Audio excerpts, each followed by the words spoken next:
Welcome back students. আজকের video টিউটোরিয়ালে আমরা ক্লাস 11-এর সজীব কোষের রাসায়নিক উপাদান ও জৈব অণু চ্যাপ্টারের গুরুত্বপূর্ণ যে টপিকটি আমরা আলোচনা করব তার প্রথমটি হলো আরএনএর গঠন বা স্ট্রাকচার অফ আরএনএ এবং দ্বিতীয়টি হলো ডিএনএ ও আরএনএর পার্থক্য সম্পর্কে। স্টুডেন্টস, দীর্ঘদিন যাবত তোমাদের ভিডিও আমি দিতে পারিনি, কারণ আমার অনেকগুলো টিউশন ব্যাচ রয়েছে যেগুলি বোর্ড এক্সাম, মেডিকেল, নিট এক্সামের ব্যাচ। এদের পিছনেই আমার অনেকটা টাইম ব্যয় হয়ে যায়। তবুও মাঝে মাঝে তোমাদের কমেন্টগুলো আমি পড়ি, যেটা আমাকে খুবই আনন্দ দেয়। যেগুলি বলো কি আমার ভিডিও তোমাদের খুব কাজে আসে। আবার অনেকে আমার চ্যানেলের ওপর ডিপেন্ড করে আছো, আবার অনেকে তো কমেন্ট করো ওয়েল ডান স্যার। তো এই সমস্ত কমেন্টগুলো আমাকে খুবই আনন্দ দেয় ঠিকই, এবং আমি যতই ব্যস্ত থাকি আমাকে মনে করিয়ে দেয় তোমাদের জন্য ভিডিও তৈরি করার জন্য। তাই স্টুডেন্টস, আমি যতই ব্যস্ততার মধ্যে থাকি চেষ্টা করব তোমাদের যে সমস্ত ইম্পর্ট্যান্ট টপিক বা চ্যাপ্টারগুলো রয়েছে সেগুলো কভার করার জন্য। তো চলো আজকের টপিকটি আমরা শুরু করি।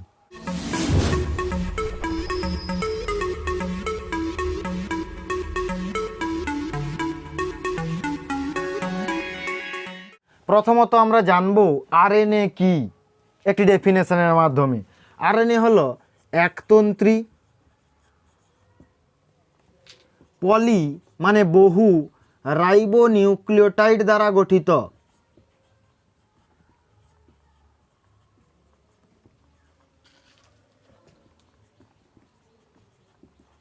রাইবো নিউক্লিওটাইড দ্বারা গঠিত শৃঙ্খল, যা কি করে প্রোক্যারিওট এবং ইউক্যারিওট উভয় কোষেই প্রোটিন সংশ্লেষণে সাহায্য করে।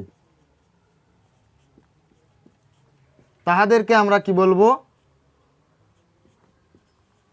আরএনএ, যার পুরো নাম কি রাইবো নিউক্লিক অ্যাসিড। দেখো এরা কি হয়, একতন্ত্রী পলিরাইবো নিউক্লিওটাইড দ্বারা গঠিত শৃঙ্খল, যা কি করে প্রোটিন সংশ্লেষণে গুরুত্বপূর্ণ ভূমিকা পালন করে। তাদেরকে কি বলা হয়? আরএনএ। এবার আমরা দেখব আরএনএর কেমিক্যাল স্ট্রাকচার সম্পর্কে। আমরা দেখব কি 1 নম্বর যদি দেখি, আরএনএ হলো একতন্ত্রী। কেমন গঠন এদের? আরএনএ এইরকমভাবে কি হয়, একতন্ত্রী। কোথাও যদি পেঁচিয়ে যায় বা কুণ্ডলীকৃত হয় তখন সাময়িক দ্বিতন্ত্রী গঠন মনে হয়, কিন্তু প্রধানত এরা একতন্ত্রী গঠনযুক্ত। কিছু ব্যতিক্রম রয়েছে, রিও ভাইরাস, কিছু ব্যতিক্রম যাদের আরএনএ কেমন দ্বিতন্ত্রী বা double strand DS RNA. Prokaryote এবং ইউক্যারিওট উভয়ের ক্ষেত্রেই বেশিরভাগটাই আরএনএ কি হয়, একতন্ত্রী। কিন্তু কিছু কিছু ব্যতিক্রম রয়েছে, যেমন রিও ভাইরাস, তাদের ডবল স্ট্র্যান্ড অর্থাৎ দ্বিতন্ত্রী আরএনএ কি হয় দেখা যায়। এই যে আরএনএ, এরা কেমন গঠন রয়েছে, এদের একক কি, অর্থাৎ এরা পলি রাইবো নিউক্লিওটাইড দ্বারা গঠিত। পলিরাইবো নিউক্লিওটাইড দ্বারা গঠিত, অর্থাৎ এদের গঠনগত একক কি, পলিরাইবো নিউক্লিওটাইড। তাহলে প্রথমত আমরা একটু রাইবো নিউক্লিওটাইড সম্পর্কে জেনে নেব। রাইবো নিউক্লিওটাইড, এই রাইবো নিউক্লিওটাইড, দেখো নিউক্লিওটাইড সঙ্গে যোগ করা হয়েছে রাইবো। যেরকম ডিএনএতে যোগ করা থাকতো কি ডিঅক্সিরাইবো নিউক্লিওটাইড, এখানে রয়েছে কি রাইবো নিউক্লিওটাইড। দেখো নিউক্লিওটাইড গঠিত হয় কি কি দ্বারা আমরা জানি, নিউক্লিওসাইড দ্বারা। নিউক্লিওসাইড ও ফসফেট গ্রুপ দ্বারা কি হয়, গঠিত হয়। দেখো নিউক্লিওসাইড যেহেতু এটি আরএনএতে থাকে, সেই জন্য এটাকে কি বলা হবে, রাইবো নিউক্লিওসাইড। আর কি রয়েছে, ফসফেট গ্রুপ। এই রাইবো নিউক্লিওসাইড আবার দুটি উপাদান দ্বারা গঠিত হয়। একটি হলো পেন্টোজ সুগার, পেন্টোজ শর্করা, আরেকটি হলো নাইট্রোজেন বেস। নাইট্রোজেন বেস দু প্রকার, একটা হচ্ছে কি পিউরিন বেস, আরেকটি হলো পিরিমিডিন বেস। পিউরিন বেসগুলো কি কি? অ্যাডেনিন, গুয়ানিন, আমি শর্টে লিখলাম এ এবং জি, অ্যাডেনিন গুয়ানিন। পিরিমিডিনগুলো কি কি? আমরা জানি ডিএনএতে কি থাকে? থাইমিন। আরএনএতে থাইমিনের পরিবর্তে কি থাকে? ইউরাসিল, যেটিকে বলা হয়েছে কি ইউ, এবং আরেকটি কি হয়েছে তোমার? Cytosine, C. তাহলে নাইট্রোজেন বেসগুলো কি কি থাকলো? অ্যাডেনিন, গুয়ানিন, ইউরাসিল এবং সাইটোসিন। অপরদিকে আমরা জানি কি পেন্টোজ শর্করা, পেন্টোজ শর্করা যা হচ্ছে কি রাইবোজ শর্করা। ডিএনএতে এই যদি রাইবোজ শর্করা ছিল তখন কি বলা হয়েছিল? একে ডিঅক্সিরাইবোজ শর্করা। এই পেন্টোজ শর্করাকে আরএনএতে এখানে কি বলা হবে? শুধু রাইবোজ শর্করা। স্টুডেন্টস, আমরা একটু দেখে নেব যে কিভাবে এই নিউক্লিওটাইডটি গঠিত হয়। দেখো, প্রথমত আমরা এই রাইবোজ শর্করা দেখব। এই রাইবোজ শর্করার আমরা একটি চিত্র অঙ্কন করব। রাইবোজ অর্থাৎ পেন্টোজ শর্করা, 5 কার্বনযুক্ত, 1 2 3 4, এখানে একটি রয়েছে কার্বন 5।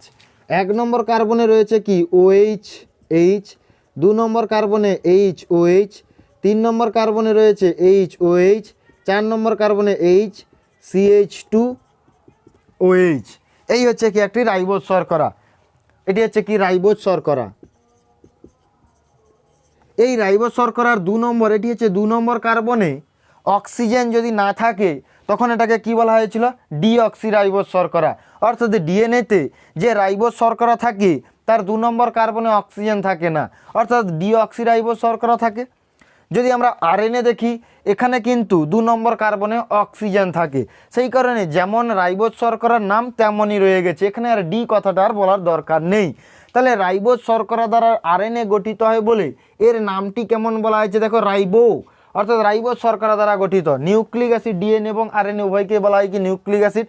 তাহলে রাইবোজ শর্করা দ্বারা গঠিত হয় বলে একে রাইবো নিউক্লিক অ্যাসিড বলা হয়েছে। যেহেতু ডিএনএতে কি শর্করা ছিল? পেন্টোজ শর্করাটি ডিঅক্সিরাইবোজ শর্করা, সেই কারণে ডিএনএর পুরো নামটা কি হয়েছিল? Deoxy ribo nucleic acid. তাহলে এই গেল রাইবোজ শর্করা। এই রাইবোজ শর্করা অর্থাৎ পেন্টোজ শর্করার সঙ্গে নাইট্রোজেন বেস যুক্ত হবে, ধরো অ্যাডেনিন। এই অ্যাডেনিন যুক্ত হবে পেন্টোজ শর্করার 1 নম্বর কার্বনে OH গ্রুপের সঙ্গে বিক্রিয়া করে বিশেষ একটা বন্ড গঠনের মাধ্যমে, যেই বন্ডটিকে বলা হবে কি গ্লাইকোসাইডিক বন্ড। তাহলে দেখো, এইবারে দেখো, এই হচ্ছে কি রাইবোজ শর্করা এবং নাইট্রোজেন বেস। এই যে দেখো নাইট্রোজেন বেস, রাইবোজ শর্করা প্লাস নাইট্রোজেন বেস পরস্পর যুক্ত হয়ে কি তৈরি করে? নিউক্লিওসাইড। যেহেতু এর আরএনএতে থাকে সেই কারণে এই নিউক্লিওসাইডকে কি বলা হলো? Ribo nucleoside. দেখো, তাহলে নিউক্লিওসাইড কীভাবে গঠিত হলো? পেন্টোজ শর্করা এবং নাইট্রোজেন বেস। যেহেতু এটি আরএনএ থাকে এবং এই যে 2 নম্বর কার্বনে OH গ্রুপ দেখতে পাওয়া যাচ্ছে, তখন এই নিউক্লিওটাইডটাকে কি বলা হচ্ছে? রাইবো নিউক্লিওটাইড, নিউক্লিওসাইড বলা হচ্ছে। এরপর আমরা দেখব কি ফসফেট গ্রুপ। রাইবো নিউক্লিওসাইডের সঙ্গে যদি ফসফেট গ্রুপ যুক্ত হয় তবে কি তৈরি হতে পারে? Ribo nucleotide. ফসফেট গ্রুপটি কি করে? দেখো, এই যে 5 নম্বর রাইবোজ শর্করা যে 5 নম্বর কার্বন রয়েছে তার OH গ্রুপের সঙ্গে বিক্রিয়া ঘটিয়ে বিশেষ বন্ডের মাধ্যমে রাইবোজ শর্করার সঙ্গে কি হয়? যুক্ত হয়। এই বন্ডকে বলা হয় ফসফোএস্টার, ফসফোএস্টার বন্ড। তাহলে দেখো, এটি একটি নিউক্লিওটাইড। এইরকমভাবে আরও একটি নিউক্লিওটাইড পরস্পর যুক্ত হয়ে গিয়ে কি করবে? বহু নিউক্লিওটাইড যুক্ত আরএনএ তৈরি করবে। দেখো, তাহলে আমরা আরও একটি নিউক্লিওটাইড অঙ্কন করি এইরকমভাবেই। 1 নম্বর কার্বন নাইট্রোজেন বেস, ধরো গুয়ানিন, HOH, HOH, HCH2, এখানে রয়েছে কি ফসফেট গ্রুপ। তাহলে এই একটি নিউক্লিওটাইডের OH গ্রুপের সঙ্গে 3 নম্বর কার্বন, আর একটি রাইবো নিউক্লিওটাইডের 5 নম্বর ফসফেটের মধ্যে 5 নম্বর কার্বনের ফসফেটের মধ্যে বিশেষ বন্ড গঠিত হয়ে একটি নিউক্লিওটাইড আর একটি নিউক্লিওটাইডের সঙ্গে যুক্ত হয়। এই বন্ডকে বলা হয় ফসফো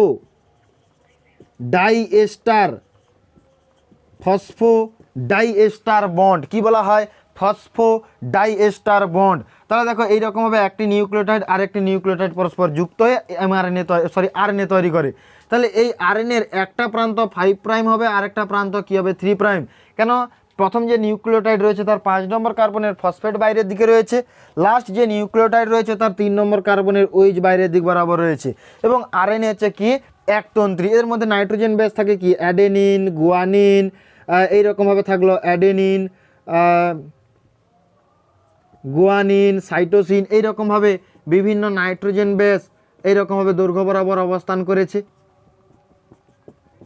যখনই দেখা যাবে যে পরিপূরক নাইট্রোজেন বেস কাছাকাছি এসে গেছে, অর্থাৎ গুয়ানিন কার সঙ্গে যুক্ত হয় সাইটোসিন, অর্থাৎ সাইটোসিন গুয়ানিনের পরিপূরক বেস কিন্তু সাইটোসিন, যখনই দেখা যাবে পরিপূরক বেসগুলি কাছাকাছি চলে আসে তখনই কি হয় এদের মধ্যে বিশেষ হাইড্রোজেন বন্ড গঠিত হয়, অর্থাৎ গুয়ানিনের সঙ্গে সাইটোসিনের তৃতীয় 3টি হাইড্রোজেন বন্ড এবং অ্যাডেনিনের সঙ্গে ইউরাসিলের 2টি হাইড্রোজেন বন্ড গঠিত হয়ে পরস্পর কী হয়ে যায় এরকম কুণ্ডলীকৃত গঠন হয়ে যায়। তখনই মনে হয় যে আরএনএটি দ্বিতন্ত্রী গঠনযুক্ত, কিন্তু না, পরিপূরক ব্যাসগুলি পরস্পর কাছাকাছি এসে গেলে তাদের মধ্যে কি হয় কুণ্ডলীকৃত গঠন তৈরি হয়, কিন্তু তারা একতন্ত্রী। স্টুডেন্টস, তোমাদের এই রকমভাবে মেডিকেল এক্সামে কোশ্চেন আসে, দেখো এই একটি পেন্টোজ শর্করা, তার 1 নম্বর কার্বনে ধরো নাইট্রোজেন বেস রয়েছে অ্যাডেনিন, এখানে রয়েছে OH, H OH, H OH, H CH2, এখানে রয়েছে OH। বলবে এটি কি? এটা অবশ্যই কি একটি নিউক্লিওটাইড এবং এখানে OH গ্রুপ যুক্ত আছে, অক্সিজেন যুক্ত আছে, মানে এটি একটি রাইবোজ শর্করা এবং এখানে নাইট্রোজেন বেস রয়েছে, অর্থাৎ এটি একটি নিউক্লিওসাইড, অর্থাৎ পেন্টোজ শর্করার সঙ্গে নাইট্রোজেন বেস যুক্ত রয়েছে। তাহলে এই নিউক্লিওসাইডটির নাম কি, অর্থাৎ এই যে রাইবো নিউক্লিওসাইড এর নাম কি, এই রকম পরীক্ষায় কোশ্চেন আসে। দেখো আমরা একটি ছকের মাধ্যমে এটি খুব সহজভাবে জানবো। এটি ধরো নাইট্রোজেন বেস, এটি ধরো পেন্টোজ শর্করা, রাইবোজ শর্করা পেন্টোজ শর্করা প্লাস নাইট্রোজেন বেস যুক্ত হয়ে কি তৈরি করতে পারে? নিউক্লিওসাইড। আমরা যদি আরএনএ পড়ি সেখানে কি নিউক্লিওসাইড দেখবো আমরা? Ribo nucleoside. দেখো প্রথমত কি রয়েছে নাইট্রোজেন বেস অ্যাডেনিন, পেন্টোজ শর্করা রয়েছে, এই পেন্টোজ শর্করাটি কি রাইবোজ শর্করা রয়েছে, বোঝা গেল? তাহলে এই নিউক্লিওসাইডটিকে একটি বিশেষ নামে রাখা যাবে, বলা হবে কি অ্যাডিনোসিন, বোঝা গেল? এইরকমভাবে তোমাদের 4টি অপশান দেওয়া থাকে, বলবে এটা কি, এটি কি রাইবো নিউক্লিওসাইড, ডিঅক্সিরাইবো নিউক্লিওসাইড, না এটি অ্যাডেনিন, না এটি গুয়ানিন, এইরকমভাবে কোশ্চেন দেওয়া থাকবে। তাহলে এটি গেল অ্যাডেনিন দেখলাম। যদি গুয়ানিন থাকে এখানে এই একই রকমভাবে রাইবোজ শর্করা, তখন এই রাইবো নিউক্লিওসাইডটিকে বলা হবে কি গুয়ানোসিন। যদি সাইটোসিন থাকে সি, তখন সেটাকে বলা হবে কি সাইটিডিন।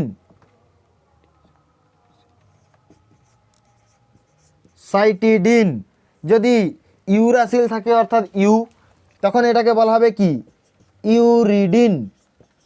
কি বলা হবে? ইউরিডিন। যদি এখানে ফসফেট গ্রুপ একটি যুক্ত হয়ে যায় তখন এটাকে কি বলা হবে? যদি নিউক্লিওসাইডের সঙ্গে প্লাস ফসফেট গ্রুপ যুক্ত হয়ে যায় তখন এটিকে কি বলা হবে? Ribo nucleotide. তাহলে রাইবো নিউক্লিওটাইড এদেরও এরকমভাবে নাম দেওয়া থাকবে। ধরো এখানে কি রয়েছে অ্যাডেনিন, এই রাইবো নিউক্লিওটাইডটির কি নাম রয়েছে? অ্যাডেনাইলিক অ্যাসিড। ফসফেট যুক্ত হয়ে যাওয়া মানে এটি এখন কি হয়ে যাবে? আম্লিক প্রকৃতির হবে, তখন বলা হবে কি অ্যাডিনাইলিক অ্যাসিড। যদি এখানে কি থাকে গুয়ানিন থাকে, যদি জি থাকে এটি কি ফসফেট, তাহলে কি হবে? গুয়ানাইলিক অ্যাসিড।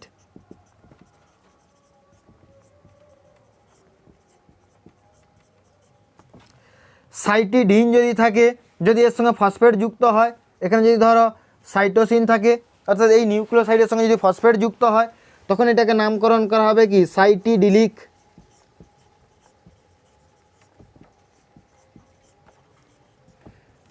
যদি এখানে ইউরাসিল থাকে তখন এটাকে বলা হবে কি ইউরিডিলিক অ্যাসিড।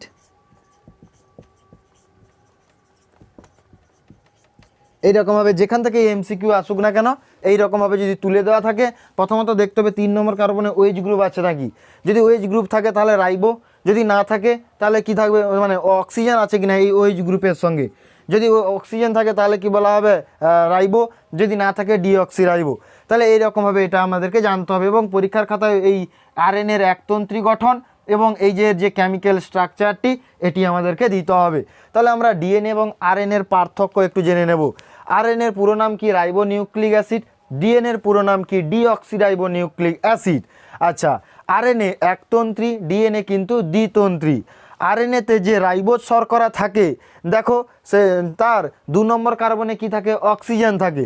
অর্থাৎ আরএনএর ক্ষেত্রে যে পেন্টোজ শর্করা থাকে দেখো 5 কার্বনযুক্ত শর্করা, তার নাম কি, রাইবোজ শর্করা, তার নাম রাইবোজ শর্করা। ডিএনএতে যে পেন্টোজ শর্করা থাকে তার নাম কি, ডিঅক্সিরাইবোজ শর্করা। আরএনএতে যে সমস্ত নাইট্রোজেন বেসগুলি থাকে কি, অ্যাডেনিন, গুয়ানিন, থাইমিন, সাইটোসিন। আরএনএতে কি হয়, থাইমিনের পরিবর্তে কি থাকে, ইউরাসিল। আরএনএতে কি হয় দেখো, এই যে ইউরাসিল, থাইমিনের পরিবর্তে কি হয়, ইউরাসিল। এবারে আরেকটি ইম্পর্টেন্ট যে পার্থক্য সেটি হলো ডিএনএতে 4 গবসের রুল প্রযোজ্য। অর্থাৎ যত পরিমাণ পিউরিন ব্যাস থাকে তত পরিমাণ পিরিমিডিন ব্যাস থাকে, অর্থাৎ 1:1। যত পিউরিন ব্যাস থাকবে তত পরিমাণ পিরিমিডিন ব্যাস।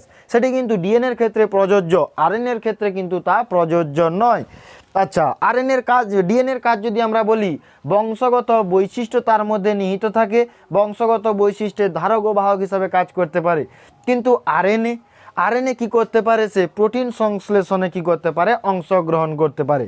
আচ্ছা, আরএনএর বিভিন্ন রকমের ভাগ হয়, এমআরএনএ, টিআরএনএ, আরআরএনএ। অপরদিকে আমরা যদি ডিএনএ দেখি, ডিএনএ তো আমি ভাগ দেখেছি, A DNA, B DNA, Z DNA, C DNA, এইরকমভাবে ভাগ হয়। তাহলে আমরা এমআরএনএ সম্পর্কে জানলাম। এরপর আমরা এমআরএনএর প্রকারভেদ অর্থাৎ টিআরএনএ, এমআরএনএ, এরপর আমরা আরএনএর প্রকারভেদ অর্থাৎ টিআরএনএ, এমআরএনএ এবং আরআরএনএ সম্পর্কে জানবো।